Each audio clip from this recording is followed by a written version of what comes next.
ہے۔ آج انشاءاللہ ہم آپ کو غسل کے طریقے کے بارے میں ضروری باتیں عرض کریں گے، اسے بھی بہت غور سے سماعت فرمائیں۔ دیکھیں، جب انسان پر غسل فرض ہو جاتا ہے تو سب سے پہلے تو یہ یاد رکھیں کہ غسل کے 3 فرائض ہوتے ہیں۔ ایک کلی کرنا، لیکن کلی اس طرح کریں گے کہ اس میں باقاعدہ غرغرہ بھی شامل ہو، یعنی حلق تک تقریباً جہاں تک نرم باسا ہوتا ہے وہاں تک پانی کا پہنچانا فرض ہے۔ وضو کے اندر یہ سنت ہوتا ہے، لیکن غسل کے اندر فرض، جبکہ غسل واجب ہو۔ ایک تو ہوتا ہے ہم ٹھنڈک کے لیے غسل کر رہے ہیں یا جمعے کے لیے، عیدین کے لیے غسل کر رہے ہیں، اس میں تو سنت ہی رہے گا۔ لیکن جب غسل فرض ہو جاتا ہے، ہم پر غسل واجب ہو جاتا ہے، تو پھر اس غسل کو جو حالت جنابت طاری ہوتی ہے اس کو اتارنے کے لیے 3 فرائض پورے کرنا بہت ضروری ہے، جن میں سے پہلا ہے کلی کرنا، اور کلی کے اندر غرغرہ شامل ہوگا۔ دوسرا ہوتا ہے ناک میں پانی چڑھانا۔ اس کا طریقہ یہ ہے کہ تھوڑا سا پانی اس طرح ہاتھ میں لے لے اور اس کو ناک کے قریب لا کے تھوڑا ہلکا سا سونگے، اتنا تیز نہ سونگے کہ دماغ کو چڑھ جائے، لیکن جتنا نرم ناک کی ہڈی ہوتی ہے، یعنی جہاں نرم حصہ پھر سخت ہڈی شروع ہو جاتی ہے، اس نرم حصے تک تقریباً سونگ کے اس کو اوپر چڑھانا ہوگا، کیونکہ نبی کریم صلی اللہ علیہ وسلم نے اس کے لیے استنشاق کا لفظ استعمال فرمایا ہے، اور استنشاق کا مطلب ہی یہ ہوتا ہے کہ کسی چیز کو سانس کے ذریعے یا سونگ کر اوپر کی طرف چڑھانا، تو اس لیے استنشاق ضروری ہوگا۔ تو ناک میں پانی چڑھانا، یعنی یہ یہاں نرم ہڈی تک، یہ دوسرا فرض ہوتا ہے۔ اور تیسرا فرض ہے سر کے بالوں سے لے کر پاؤں کے ناخن تک ایک ایک بال پر سے پانی کا بہانا، یہ ضروری ہے۔ تو غسل کے اندر پورے بدن کو دھونا فرض ہوتا ہے، اور وضو کے باب میں وضو کا جب ہم معاملہ ذکر کر رہے تھے اس میں اچھی طرح وضاحت کر چکا ہوں کہ ہماری شریعت دھونے اور مسح کرنے کے مفہوم کو علیحدہ علیحدہ پیش کرتی ہے۔ دھونا تو مسح کے قائم مقام ہو سکتا ہے، لیکن جہاں دھونا ہو وہاں پہ اگر مسح کر لیا تو کام نہیں دے گا، لہٰذا غسل نہیں اترے گا۔ تو اس لیے بعض مقامات ایسے ہوتے ہیں جن میں اگر احتیاط نہ کی جائے تو اس میں صرف مسح ہوتا ہے، اس میں مطلب پانی وہاں تک پہنچتا نہیں ہے، اور چونکہ اکثر ہمارے بھائی بہن ناواقف ہوتے ہیں مسائل سے، تو وہ پانی بہانے کے باوجود، بظاہر جسم گیلا کرنے کے باوجود باتھ روم سے ناپاک ہی باہر آتے ہیں، اور اس کے بعد آپ کو پتہ ہے کہ پھر نمازوں کا پرابلم ہوگا، نمازی بھی انسان، اس کی نمازیں قبول نہیں ہوں گی، نمازیں ادا ہی نہیں ہوں گی، اور اسی طرح گھر میں جو حالت جنابت میں رحمت کے فرشتے نہیں آتے ہیں تو وہ بھی ایک معاملہ رہے گا کہ اللہ کے رحمت کے فرشتے نہیں آئیں گے، تو بے برکتی گھر میں پیدا ہوتی ہے۔ یہ جو ہمارے بھائی بہن کہتے ہیں کہ جی پہلے تو گھر میں بہت برکت سی نظر آتی تھی، اب بہت زیادہ بے برکتی ہے، اس کے بہت سارے اسباب ہوتے ہیں، جن میں سے ایک سبب یہ بھی ہو سکتا ہے کہ ہمیں صحیح طریقے سے غسل کرنا نہیں آتا۔ ہم واش روم باتھ روم میں جاتے ہیں غسل کرنے کے لیے، حالت جنابت میں پورا غسل نہیں ہوتا، باہر حالت جنابت میں آ جاتے ہیں، جنبی ہی واپس آتے ہیں، تو اللہ کی رحمت کے فرشتے نہیں آتے، تو پھر گھر میں بے برکتی کا دورہ نظر آتا ہے۔ تو بہرحال بہت غور سے اس کو سماعت فرمائیے گا۔ جب انسان پر غسل فرض ہو جائے تو سب سے پہلے جب وہ واش روم میں جانے لگے تو اس سے پہلے بسم اللہ الرحمن الرحیم پڑھے، کیونکہ باتھ روم میں جا کر پھر ذکر الہی کرنا، چاہے اس نے بھی کپڑے نہ اتارے ہوں، لیکن وہ مقام چونکہ مناسب نہیں ہے، اس لیے باہر بسم اللہ الرحمن الرحیم پڑھ کر جائیں گے۔ اور یہ آپ کو پہلے بتا چکے ہیں کہ حالت جنابت میں کلی کرنے کے بعد ذکر الہی بلا کراہت جائز ہے، لہذا کلی کر کے پھر بسم اللہ الرحمن الرحیم پڑھ کر پھر باتھ روم میں داخل ہوں گے، اور الٹا قدم پہلے رکھنا، یعنی اندر جاتے ہوئے رکھنا سنت کریمہ ہے۔ ایک کالر ہمارے ساتھ ہیں، پہلے کال لیں گے، پھر انشاءاللہ غسل کا طریقہ عرض کرتے رہیں گے۔ السلام علیکم۔ تو ہم غسل کا طریقہ آپ کی خدمت میں عرض کر رہے تھے۔ جب غسل فرض ہو جائے، اب آپ باتھ روم میں جائیں گے تو پہلے بسم اللہ الرحمن الرحیم پڑھ لیں، اور بہتر ہے کہ کلی کرنے کے بعد پڑھیں، کیونکہ بغیر کلی کیے حالت جنابت میں ذکر الہی کرنا مکروہ ہوتا ہے، لیکن یہ مکروہ تنزیہی ہے، یعنی گناہ تو نہیں ہوتا، لیکن شریعت نے اس کو پسند نہیں کیا۔ اب باتھ روم میں جانے کے بعد اب آپ نے کپڑے اتارے، کپڑے اتارنے کے بعد پھر کوئی ذکر الہی نہیں کریں گے۔ یہ عوام الناس کا غلط خیال ہے کہ بعض لوگ یہ کہتے ہیں کہ جی ہم کلمہ پاک پڑھتے ہیں، اور وہی سمجھتے یہ ہیں کہ شاید غسل اتارنے سے پہلے کلمہ پڑھنا لازم ہے تاکہ اس سے پاکی حاصل ہو جائے۔ یاد رکھیں کہ یہ ایک ایسی نجاست ہے کہ اس نجاست کو دور کرنے کے لیے زبان سے کلمات کا ادا کرنا ضروری نہیں ہے، بلکہ اس کے لیے غسل کے 3 فرض پورے کرنے ہوں گے، جن کی تفصیل ابھی میں نے خدمت میں عرض کی کہ نمبر 1 کلی کرنا غرغرے سمیت، نمبر 2 ناک میں پانی چڑھانا، اور نمبر 3 سر کے بالوں سے لے کر پاؤں کے ناخن تک پورے بدن پر سے کم از کم ایک بار پانی کا بہانا. یہ آپ 3 فرض پورے کریں. اس سے پہلے چاہے آپ زبان بالکل بند رکھیں آپ کا غسل ہو جائے گا، اور اگر آپ کلمے پڑھتے رہیں لیکن یہ غسل فرض پورے نہ کریں غسل نہیں ہوگا. مختصر سا بریک لیں گے، ہمیں یقین ہے آپ ہمارا انتظار فرمائیں گے. میرے ورد لب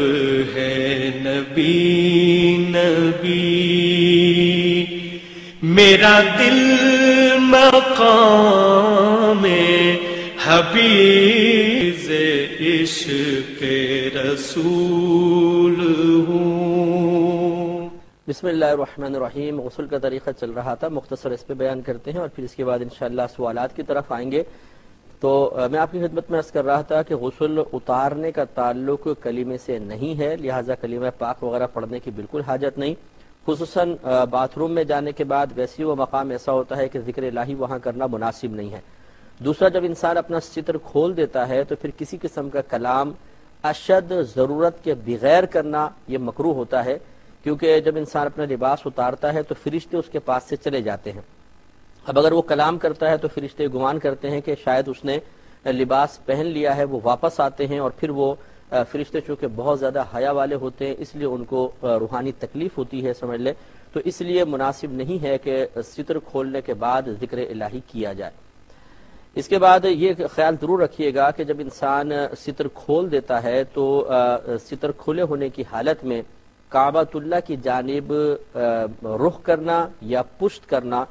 دونوں مکروہ ہو جاتے ہیں. اس کو فقہا نے بعض تو مکروہ تحریمی لکھا ہے، اور بالکل یہ مطلب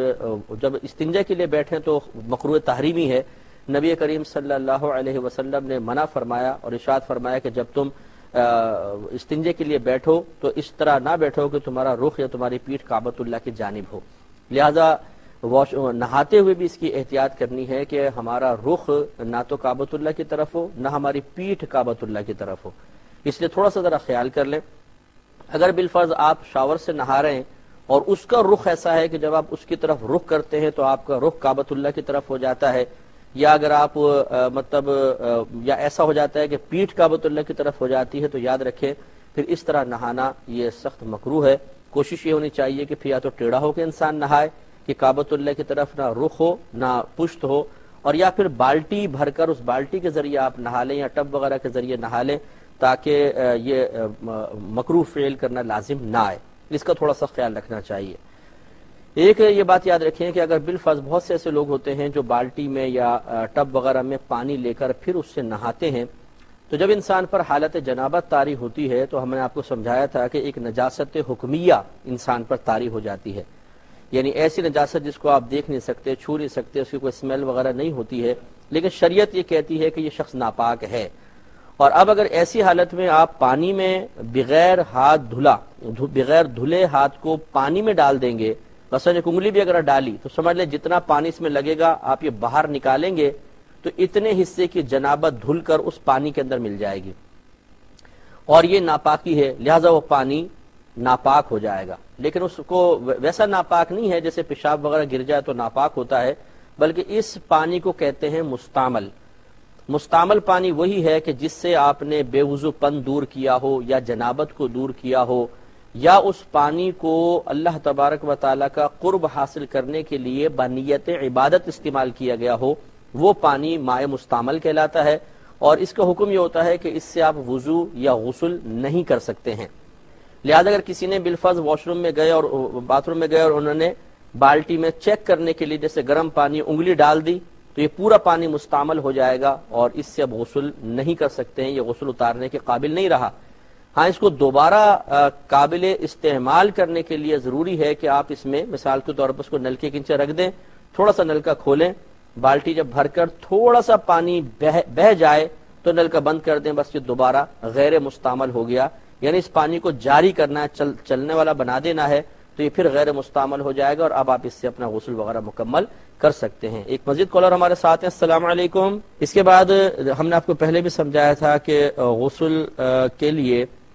پاکی حاصل کرنے کے لیے یا غسل اتارنے کے لیے نیت شرط نہیں ہے. ہاں، نیت ہوتی ہے، جیسے نبی کریم صلی اللہ علیہ وسلم نے فرمایا کہ انما الاعمال بالنیات، عملوں کا دار و مدار نیتوں پر ہے، اور فقہائے احناف کے نزدیک اس کی اصل عبارت یوں بنے گی اگر محذوفات نکال لیں اور تو ثواب الاعمال بالنیات، کہ اعمال کے ثواب کا دار و مدار نیتوں پر ہے، اور ثواب سے مراد ہے اخروی بدلہ، تو گویا کہ اخروی بدلے کا دار و مدار نیت پر ہے۔ خلاصہ کلام یہ ہے کہ چونکہ پانی بذات فی نفسہ بذات خود بغیر کسی واسطے کے پاک کرنے والا ہے، لہذا اس میں آپ نیت کریں نہ کریں یا پاک کر دے گا، لیکن نیت کرنے کا فائدہ یہ ہوگا کہ پھر ہمارا غسل کرنا عبادت میں باقاعدہ شمار ہوگا اور آخرت میں اس پر اجر و ثواب بھی ملے گا، اور بغیر نیت کے اگر غسل کر لیا غسل اتر جائے گا، آپ پاک ہو جائیں گے لیکن ثواب نہیں ملے گا۔ تو گویا کہ فقہائے احناف کے نزدیک غسل سے پہلے یا وضو سے پہلے بھی نیت کرنا یہ صرف اور صرف حصول ثواب کے لیے ہے، اخروی انعام حاصل کرنے کے لیے ہے، حقیقتاً پاکی حاصل کرنے سے اس کا تعلق نہیں، پاکی تو پانی کے استعمال سے حاصل ہو رہی ہے۔ اب اس کے بعد آپ نے سب سے پہلے نیت کر لی، اور آپ کو معلوم ہے کہ نیت دل کے پختہ ارادے کو کہتے ہیں، اور ابھی میں آپ کو بتا ہی چکا ہوں کہ باتھ روم میں آپ نے زبان سے کچھ نہیں کہنا ہے، لہذا جیسے ہم نماز وغیرہ میں نیت کرتے ہیں زبان سے کہتے ہیں، ایسا نہیں کہ آپ باتھ روم میں کہیں کہ میں اللہ کی رضا کی خاطر غسل کرتا ہوں، یہ کہنے کی ضرورت نہیں، بس دل میں سوچ لیں کہ میں اللہ تعالیٰ کی رضا کی خاطر غسل کر رہا ہوں، پاکی حاصل کرنے کے لیے غسل کر رہا ہوں، نماز کے قابل بننے کے لیے غسل کر رہا ہوں۔ کوئی بھی نیت کریں گے تو انشاءاللہ بس نیت ہو جائے گی اور ثواب ملنا شروع ہو جائے گا۔ پہلا کالر ہے، کال لیں گے انشاءاللہ، پھر طریقہ آپ کو بتاتے رہیں گے۔ السلام علیکم، شاید لائن ڈراپ ہو گئی ہے۔ اس کے بعد آپ نے سب سے پہلے اپنے دونوں ہاتھ پونچھوں تک دھو لیں، یہ کلائیوں کے جوڑ تک دونوں ہاتھ دھو لیں۔ دھونے کے بعد اس کے بعد دیکھیں کہ اگر بدن پر کسی مقام پر کوئی نجاست وغیرہ لگی ہوئی ہے تو اس نجاست کو دھو لیں۔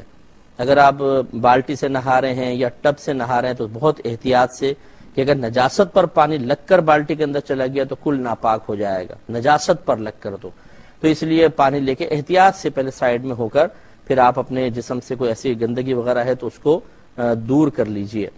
تو سب سے پہلے دونوں ہاتھ پونچھوں تک دھونا، اس کے بعد پھر اپنے بدن سے کوئی نجاست وغیرہ اس کو دور کرنا، اس کے بعد استنجا جیسے کرتے ہیں آپ استنجا کر لیجئے ایک دفعہ احتیاطاً۔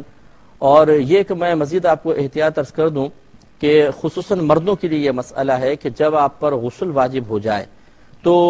غسل کرنے سے پہلے 3 کاموں میں سے ایک کام ضرور کر لیجئے گا۔ نمبر 1، یا تو تھوڑی دیر دوبارہ سو جائیں بشرطے کہ نماز کے قضا ہونے کا خوف نہ ہو۔ نمبر 2، کم از کم 40 قدم چل لیں، یا نمبر 3، پیشاب کر لیں۔ اس کی وجہ یہ ہے کہ یہ 3 کام ایسے ہیں کہ اگر بالفرض جسم سے جو کچھ خارج ہوا ہے اس کا کوئی حصہ پیشاب کی نالی میں باقی ہو تو ان 3 عمل سے نکل جاتا ہے۔ جب آدمی سو جاتا ہے اعضاء بالکل ڈھیلے ہو جاتے ہیں، ریزسٹنس ختم ہو جاتی ہے، تو رکے ہوئے تمام جو خطرات ہیں وہ نکل جاتے ہیں، پیشاب کرے تو پریشر سے نکل جاتے ہیں، اور انسان چلتا ہے تو حرکت سے نکل جاتے ہیں۔ تو یہ 3 میں سے کوئی ایک کام ضرور کر لینا چاہیے۔ اس کا فائدہ یہ ہوگا اس کے بعد اگر آپ غسل کریں گے اور بالفرض غسل کرنے کے بعد پھر آپ کو کوئی قطرہ آتا ہوا محسوس ہوا، چاہے مادہ منویہ کا ہی ہو، تو اس کو پہلے والے احتلام کا حصہ نہیں مانا جائے گا، دوبارہ غسل لازم نہیں ہوگا۔ لیکن اگر آپ پہ غسل واجب تھا اور آپ نے ان 3 کاموں سے پہلے غسل کر لیا، اس کے بعد مثال کے طور پہ آپ پیشاب کرنے بیٹھے اور قطرہ نکل آیا تو پھر دوبارہ آپ پر غسل واجب ہوگا، کیونکہ یہ قطرہ اس سابقہ